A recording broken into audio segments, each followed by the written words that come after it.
참 예수님,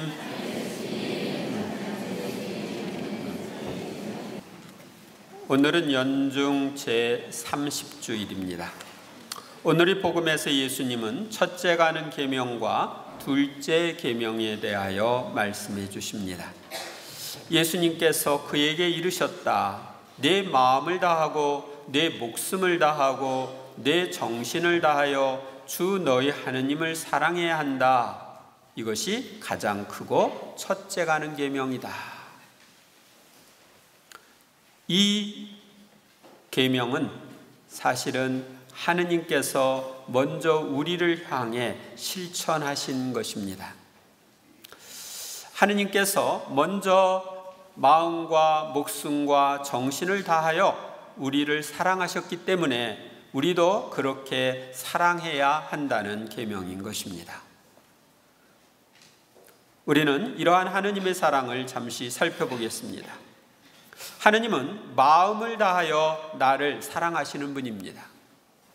많은 사람들 가운데 하나로서 나를 사랑하는 것이 아니라 세상에 하나밖에 없는 존재로 나를 사랑하십니다.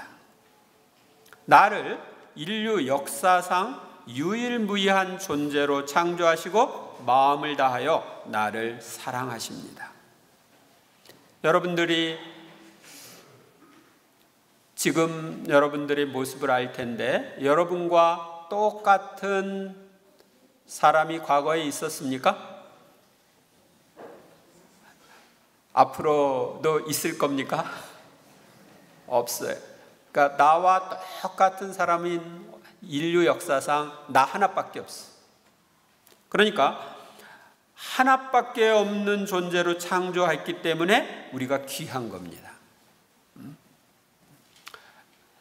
이 세상에 딱 하나밖에 없다. 그럴 때는 아주 그걸 귀하게 취급하죠. 근데 내가 바로 인류 역사상 딱 하나밖에 없는 존재예요. 그렇기 때문에 하느님은 나에게 당신의 사랑을 마음을 다해 쏟으시는 것입니다. 다음으로 하느님은 목숨을 다하여 나를 사랑하시는 분입니다. 하느님께서는 사람에 대한 사랑 때문에 사람이 되어 오셔서 여러분이 앞에 보이는 것처럼 십자가에 죽기까지 나를 사랑하셨습니다. 즉 목숨 바쳐 사랑하신 거예요. 인류를 도매금으로 사랑하시는 것이 아니라 한 사람 한 사람을 깊이 사랑하셔서 목숨을 바치셨습니다. 그분이 인류가 70억이 되기 때문에 그들을 구원하기 위해서 목숨을 바친 것이 아니고 다만 인류가 10사람이 있다 하더라도 아니 나 하나만 있다 하더라도 나를 위해서 나의 구원을 위해 목숨을 바치실 분이십니다.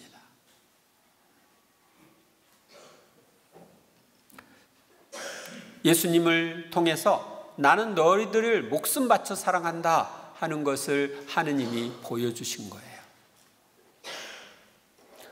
하느님은 정신을 다하여 나를 사랑하시는 분이십니다. 하느님께서 정신을 다하여 나를 사랑하신다는 것은 정신의 작용인 지성과 기억과 의지를 다하여 나를 사랑하신다는 뜻입니다. 이렇게 사랑을 받는 분이 누구예요? 예수님이에요. 하느님 아버지께서 정신을 다해서 사랑하시는 분이 예수님이신데 예수님을 사랑하시듯이 나를 하느님이 사랑하셔요. 그래서 요한복음 17장 23절에 보면 아버지께서 저를 보내시고 또 저를 사랑하셨듯이 그들도 사랑하셨다는 것을 세상이 알게 하려는 것입니다. 그러니까 예수님을 사랑하셨듯이 우리 인간들을 사랑한다는 것을 알게 하려고 하십니다. 예수님이 기도를 하십니다. 하느님께서 이렇게 우리를 사랑하셨기 때문에 우리도 정신을 다하여 하느님을 사랑해야 합니다. 예수님은 이 세상에 계실 때 하느님 아빠를 마음을 다해서 목숨을 바쳐서 정신을 다해서 사랑하셨고 우리도 그렇게 사랑하라고 가르쳐 주셨습니다. 그러면 어떻게 우리가 하느님을 사랑한다는 것을 표현할 수 있을까요? 내가 마음을 다하여 하느님을 사랑한다는 것은 모든 것에 앞서서 하느님을 첫 자리에 놓는 생활을 하는 것입니다. 우리 생활 속에서 하느님을 첫 자리에 놓는 표시는 무엇일까요? 하느님을 모든 것 위에 최고로 공경하는 게 하느님을 첫 자리에 놓고 마음을 다해 사랑하는 건데, 그 표시가 무언가? 그것은 먼저 우리는 누굴 사랑하면 그 사람이랑 같이 있고 싶죠. 대화하고 싶죠. 바로 하느님과 친밀한 사귐을 나누며 같이 있는 기도를 첫 자리에 놓는 것입니다. 하루를 시작할 때 기도로 시작하는 아침 기도, 또 하루를 마칠 때 바치는 저녁 기도, 이것은 내가 하느님께 대한 사랑을 표현하는 거예요. 눈 뜨자마자 하느님께 기도하고 저녁에 자기 전에 하느님께 기도하는 사람, 그런 사람이 되어야 합니다. 출퇴근 시간에 요즘에 보면은 스마트폰을 많이 보고 있고, 과거에는 묵주의 기도를 많이 했는데 스마트폰에 매여 있는 사람들을 봅니다. 정말 하느님을 사랑한다면 출퇴근 시간에 묵주 기도하고, 또 생활 속에서도 하느님 생각하면서 자주 화살 기도를 바칩니다. 하느님, 예수님 사랑합니다, 감사합니다 하고 우리가 단순하게 화살 기도를 할 수 있습니다.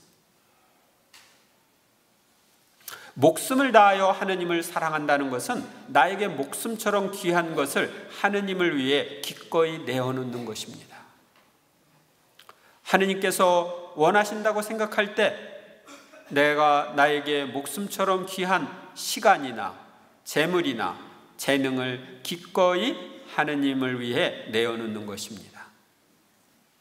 나에게 가장 소중하다고, 내가 꺾기 어렵다고, 내 뜻대로 하고 싶다고 하는 내 뜻을 내려놓는 것입니다.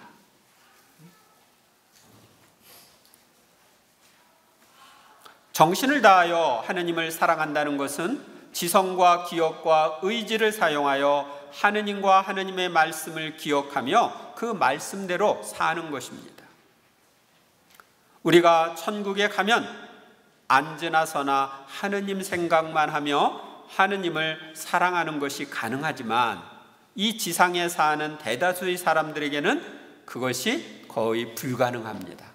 성인 성녀들 이런 분들에게는 좀 가능하지만 우리는 불가능해요. 그러나 하느님의 현존이나 그분의 말씀을 자주 기억하며 사는 것은 가능합니다.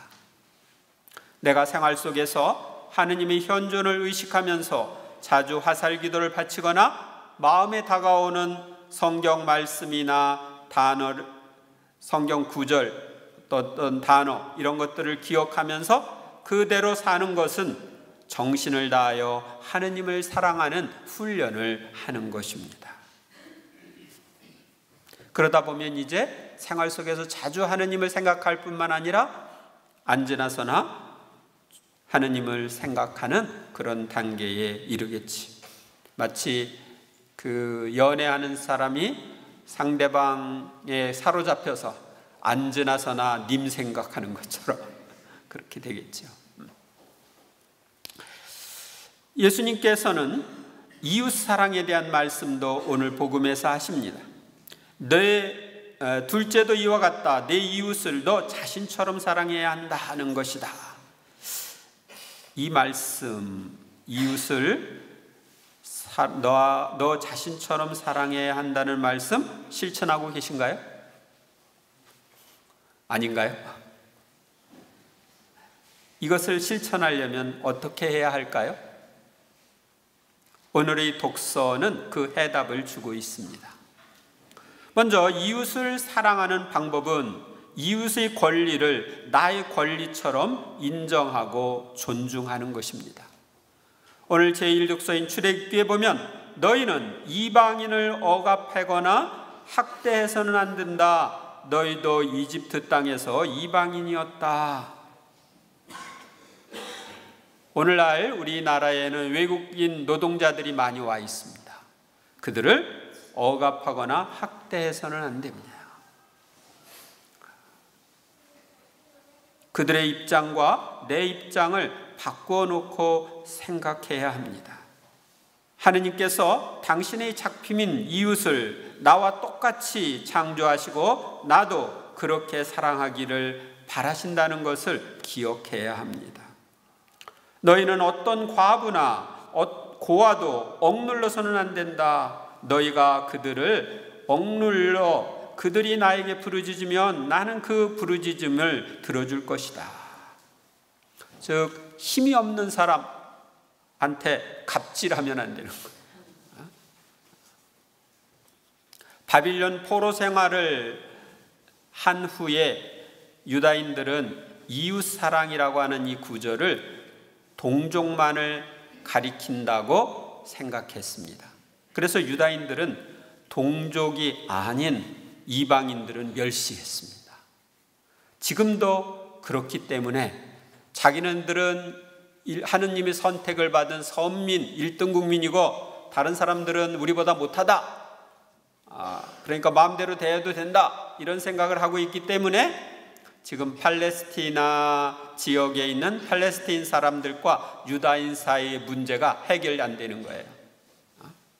그래서 이쪽에서 박격포 한 방 쏘면은 저쪽에서 비행기를 동원을 해가지고 폭격을 하고, 이쪽에 1명 죽이면 저쪽에 와서 10명 죽이고, 이런 것들이 이루어지는 겁니다.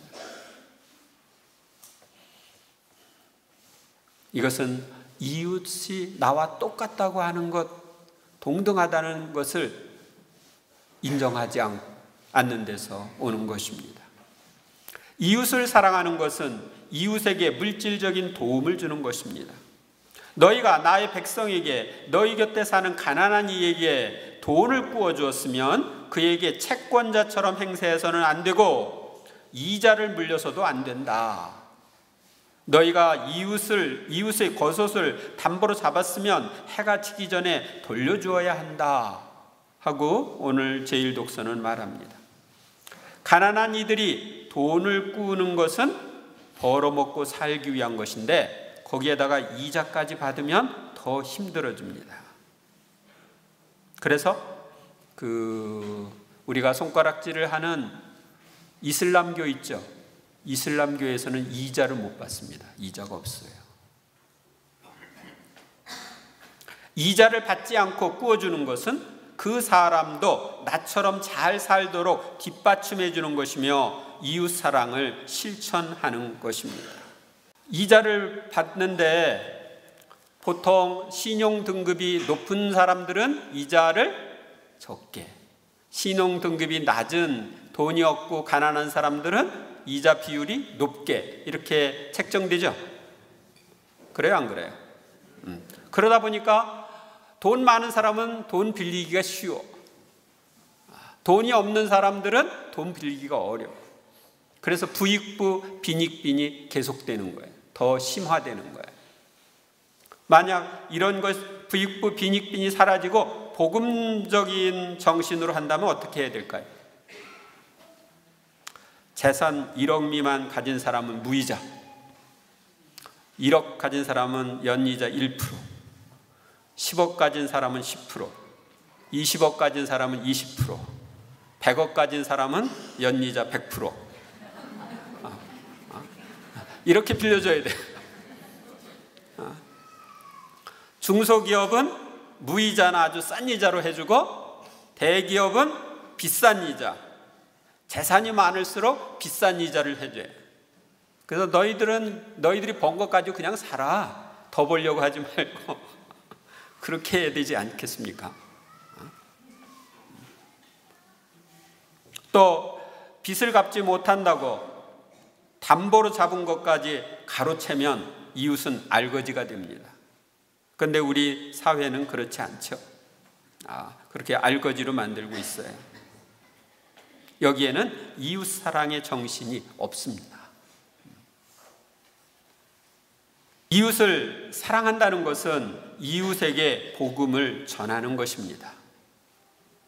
데살로니가전서 1장 8절에 보면 오늘 제2독서입니다.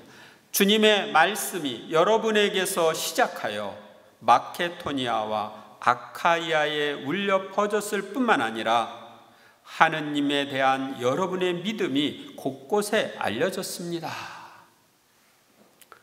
이웃에게 주님의 말씀을 전하여 그들이 구원을 받도록 하는 것은 가장 큰 이웃 사랑의 실천입니다. 그리고 그가 구원을 받아서 천국에서 영원히 살 것이기 때문에 이는 영원히 남는 이웃 사랑의 실천입니다. 그런데 나는 과연 얼마나 주변에 있는 이들에게 복음을 전해서 이웃 사랑을 실천했네요. 그들의 구원과 회개를 위해서 얼마나 기도했고 권면했나요?